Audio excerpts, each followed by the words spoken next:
Bismillahirrahmanirrahim. Assalamualaikum warahmatullahi wabarakatuh. Sahabat Dokter Tifa dimanapun Anda berada. Baik yang masih ada di planet bumi maupun di luar planet bumi. Barangkali mungkin udah ikut eksplorasi SpaceX ke Mars. Ya, gini, sekarang kita mau bumi dulu ya. Jadi, saya melihat dari bagaimana reklamasi Teluk Jakarta yang begitu masif, ya.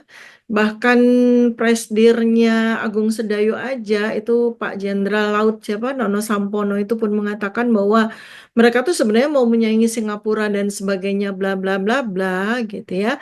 Nah, sebenarnya sih hakikatnya itu apa sesungguhnya yang terjadi di Indonesia. Karena reklamasi dari Teluk Jakarta ini nggak cuma satu, ya. Terjadi 41 reklamasi di seluruh Indonesia. Dan mostly terjadi di lepas pantai, artinya di bibir pantai.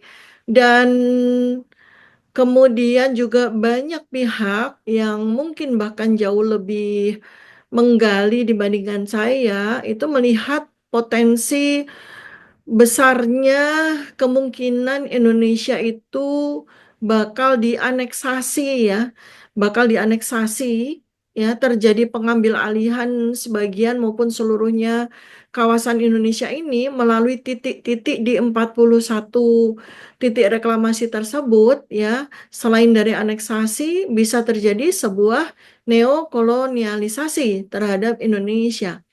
Artinya ada sebuah ancaman yang besar, bukan saja sekadar menimpa penduduk yang terdampak reklamasi, tetapi justru yang lebih jauh dari itu adalah ancaman terhadap kedaulatan negara Indonesia. Bukan lagi soal kedaulatan, tapi ancaman terhadap keberlangsungan negara kita tercinta ini, ya.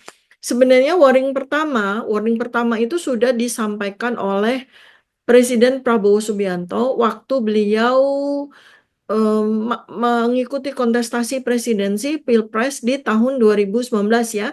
Jadi kampanyenya kan mulai tahun 2018 tuh.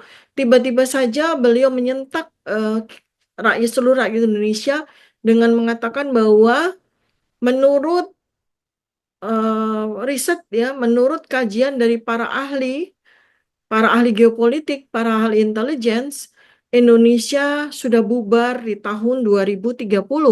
Kalau tahun 2030 itu kan artinya 1 tahun setelah beliau selesai presiden kan, karena beliau selesai presiden di tahun 2029 begitu ya. Mudah-mudahan beliau sehat sampai tahun 2029. Habis itu Indonesia bubar tahun 2030. Itu ketika disampaikan di tahun 2018 kayaknya masih jauh ya. Tapi begitu sekarang kita mengingat ya konteksnya tuh di tahun 2025, bukankah tahun 2030 itu tinggal 5 tahun lagi ya kan? Efektif 4 tahun lagi tuh. Dan Indonesia bubar tuh di tahun itu, kata Presiden Prabowo dengan sangat meyakinkan. Lalu dari mana dasarnya? Nah, beliau itu kan dasarnya adalah salah satunya ya dari buku ini, buku Ghost Fleet ya. Ini saya mirroring jadi kebaca kan Ghost Fleet ya. Pasti sahabat Dr. Tifa semuanya, apalagi yang udah ikut grupnya Dr. Tifa pasti udah tahu sekali, udah katam ya dengan buku Ghost Fleet, walaupun mungkin nggak tahu apakah udah beli ataukah udah baca ya. Jadi ini sebenarnya adalah sebuah novel intelijen ya, sebuah novel intelijen ditulis oleh dua orang ahli intelijen ya, P.W. Singer dan August Cole ya. Apakah ini nama rekaan atau tidak, tapi intinya dua orang ini adalah ahli intelijen dari Amerika Serikat ya. Karena itu mungkin salah satu yang membuat Pak Prabowo ya sangat yakin kisah yang walaupun ditulis dengan genre novel ya, tetapi ini sebenarnya adalah sebuah warning books gitu ya, warning books. Dan memang banyak novel atau buku-buku yang bergenre novel gitu menuliskan tentang ramalan-ramalan atau prediksi-prediksi apa yang terjadi di masa depan ya, termasuk buku Ghost Fleet ini ya gitu. Nah, di dalam beberapa halaman memang menyinggung tentang Indonesia. Nama Indonesia ditulis dalam buku ini. Kemudian setting ceritanya ini adalah dunia itu sedang in the middle of Perang Dunia Ketiga, yang episentrumnya itu di Asia Pasifik, tepatnya di Laut Cina Selatan. Nah, kan deket banget sama Indonesia dan Indonesia menjadi bagian yang tidak indirect ya, karena Laut Cina Selatan itu ada di antara Kalimantan Utara, kita juga Kalimantan Utara dan kita juga punya di Kepulauan Natuna itu ya, itu berbatasan dari Laut Cina Selatan. Artinya ancaman apabila memang betul-betul terjadi Perang Dunia Ketiga itu kan pasti juga Indonesia akan terimbas ya, secara langsung maupun tidak langsung. Dan sebenarnya para ahli geopolitik pun juga sudah mengatakan bahwa saat-saat ini setelah adanya perang Rusia Ukraina itu sebetulnya Perang Dunia Ketiga itu udah berlangsung dengan apa spot-spot perang yang terjadi di Eropa, di Rusia Ukraina maupun di Timur Tengah, di beberapa kontak fisik senjata dan sebagainya itu kan sebenarnya udah menunjukkan bahwa Perang Dunia Ketiga itu sudah berlangsung secara tipis-tipis dan banyak ahli juga memperkirakan, para ahli geopolitik juga memperkirakan bahwa Laut Cina Selatan itu akan menjadi battlefield bagi Perang Dunia Ketiga, perluasan Perang Dunia Ketiga di Asia Pasifik yang akan berlangsung di Laut Cina Selatan antara sekali lagi antara Timur melawan Barat ya, antara Cina dan kawan-kawan melawan Amerika dan kawan-kawan begitu. Jadi Indonesia ini masuk di dalam pusaran Perang Dunia Ketiga. Tapi kalau menurut pengarangnya ya novel ini menceritakan bahwa di tahun 2030 yang mana Perang Dunia Ketiga itu udah berlangsung 3 tahun, artinya mulai dari tahun 2027, wow, 2 tahun lagi nih terjadi perluasan Perang Dunia Ketiga di Laut Cina Selatan nih gitu ya. Menurut novel ini ya. Dan kemudian hanya dalam waktu 3 tahun, 2030 Indonesia udah nggak ada lagi. Udah used to be negara, jadi udah bekas negara Indonesia begitu. Apakah bentuknya masih negara atau tidak?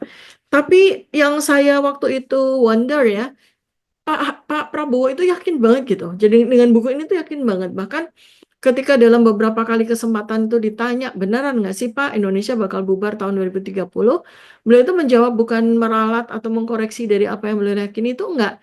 Tapi beliau bilang begini, itu kan adalah sebuah working scenario gitu kan, working scenario. Kalau ilmunya adalah predictive programming. Jadi adalah sesuatu yang diekstrapolasikan terjadi di masa depan, tapi sebenarnya itu adalah sebuah skenario yang dibuat oleh pihak yang berkuasa atas dunia ini gitu, yang sering sekali saya sebut sebagai GP. Kalau Presiden Donald Trump ya, Presiden Amerika yang sekarang ini, dia dengan lantang dengan lugas menyebutkan para globalis atau global government ya, jadi pemerintah di atas pemerintah itu ada, dan dia sangat meyakini bahwa mereka itulah yang menjadi biang keladi ya, yang menjadi operator dari semua kekacauan yang ada di dunia, termasuk terjadinya pandemi COVID gitu kan. Nah, balik lagi ke soal keyakinan dari Presiden Prabowo ini. Nah, kenapa saya mengkaitkan dengan reklamasi ya? Jadi baliknya tuh gini, kalau seandainya memang ini adalah sebuah perjalanan dari takdir adanya Perang Dunia Ketiga di Laut Cina Selatan, maka aneksasi Republik Rakyat Cina atas Indonesia itu pertama kali dilakukan, bukan pertama kali, mungkin yang kita lihat itu dilakukan terhadap kawasan Indonesia, terhadap kawasan Jakarta bagian utara yang akan direncanakan reklamasi itu luasnya bahkan sampai 35.000 hektar, yang sekarang itu baru 6.600 hektar ya, pik 1, pik 2, dan wannabe pik 3 dan sampai pik 11 itu 35.000 hektar, maka kuat dugaan ya sangat kayak possible begitu ya bahwa Cina akan sangat sangat berkepentingan terhadap daratan baru ini, reklamasi baru ini, mengingat posisi amat sangat strategis dari Jakarta sebagai harbor internasional yang menghubungkan antara dunia barat, timur, dan selatan kan ya, karena di selatan ada benua, ada negara besar Australia yang merupakan sekutu dari Amerika, kemudian benua Asia, Pasifik, dan kemudian Afrika, lalu kemudian Amerika sendiri kan gitu di Laut Atlantik, Laut Pasifik, kemudian Laut Samudra Hindia, dan itu sentral sekali sebenarnya posisi Jakarta. Jauh lebih sentral daripada posisi Singapura ya, karena Jakarta itu berhadapan dengan laut lepas kan di sana di Samudra Hindianya. Jadi kenapa saya melihat ada sebuah titik singgung ya antara potensi Perang Dunia Ketiga di Laut Cina Selatan dengan aneksasi Jakarta, di mana Jakarta itu dipaksakan dengan segala alasan tidak lagi menjadi ibu kota, lalu ibu kota dengan segala alasan dipindahkan ke Kalimantan sebelah sana. Kemudian Jakarta ini kemudian diperluas menjadi the new Jakarta yang dikuasai oleh sekelompok pihak-pihak yang sangat related dengan pemerintah Republik Rakyat Cina, maka kita sangat kuat dugaan bahwa salah satu kepentingan besar dari Cina menguasai dalam tanda kutip Jakarta Baru ini adalah salah satunya adalah persiapan Perang Dunia Ketiga gitu. Boleh dong saya melakukan sebuah prediksi ya. Ini bukan asumsi, ini bukan presumsi, ini bukan spekulasi, tapi ini adalah sebuah prediksi gitu. Jadi dan banyak juga para pengamat ataupun observer ataupun periset juga yang juga memikirkan hal yang kurang lebih lah ya itu sama gitu, termasuk dengan keberadaan ke KCIC Wush itu yang kayak somehow tiba-tiba turunnya di Tegaluar dan ternyata stasiun Tegaluar itu sudah dimiliki oleh Summarecon. Kemudian kalau Anda sering ke arah sana, Tegaluar, kemudian ke arah Sumedang, ya itu di sana ada tol juga yang langsung turunnya itu tiba-tiba aja di suatu tempat di Jatinangor gitu, di Sumedang, begitu di Bandung sebelah sana. Dan itu adalah kawasan yang sebetulnya adalah hutan karet, kawasan yang nyaris-nyaris ya tidak berpenghuni, tapi tiba-tiba sekarang udah muncul tol di situ, kemudian muncul tol juga di Tegaluar yang mana itu berhubungan dengan stasiunnya kereta api Wush ya. Jadi kita bisa melihat itu adalah sebuah persiapan-persiapan tertentu begitu ya di luar dari aneksasi untuk menguasai wilayah yang sangat strategis. Kalau kita bicara dari sisi ekonomis ya, kawasan reklamasi Jakarta itu kan kawasan yang amat sangat strategis, bahkan kalau divaluasi oleh ahlinya itu menjadi sebuah kawasan yang amat sangat menguntungkan, bahkan valuasinya bisa sampai 20 triliun, 20.000 triliun ya valuasinya ya. Ada ahli yang mengappraise valuasi dari Teluk Jakarta ini kalau udah jadi PIK 1 sampai 11 itu bisa mencapai 20.000 triliun ya. Itu kalau yang menjadi pelaksana itu pemerintah Indonesia, utang Indonesia bisa lunas dalam sehari itu pas banget 20.000 triliun ya. Yang anehnya kan kenapa operatornya kemudian ownernya bukan pemerintah Indonesia justru.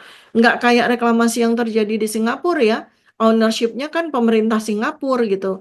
Nah ini kenapa ownership dari perluasan Jakarta ini bukannya pemerintah ya. Kayak pemerintah malah hanya oknum-oknumnya aja yang menikmati remah-remah, bukan remah-remah triliunan juga ya, menikmati keuntungan dari pembangunan reklamasi Teluk Jakarta ini ya itu. Sebenarnya kalau saya bilang Presiden Prabowo di sini tuh nggak kehilangan momentum loh, itu justru momentum loh. Karena itu juga yang dilakukan oleh Presiden Amerika Serikat kan Donald Trump ya. Selama 4 tahun kepemimpinan Joe Biden tuh mengeluarkan banyak sekali peraturan-peraturan pemerintah atau undang-undang atau regulasi atau keputusan yang amat sangat kontraproduktif bagi Amerika sendiri. Sehingga pada saat hari pertama tanggal 20 Januari 2025 ketika Presiden Donald Trump itu dilantik, dia langsung menganulir, dia langsung membatalkan 80% dari keputusan yang diambil oleh Presiden Joe Biden. Nah, kalau saya berpikir sebetulnya momentum yang sama dan kesempatan yang sama itu juga dimiliki oleh Presiden Prabowo Subianto ya. Beliau ini kan sebetulnya adalah the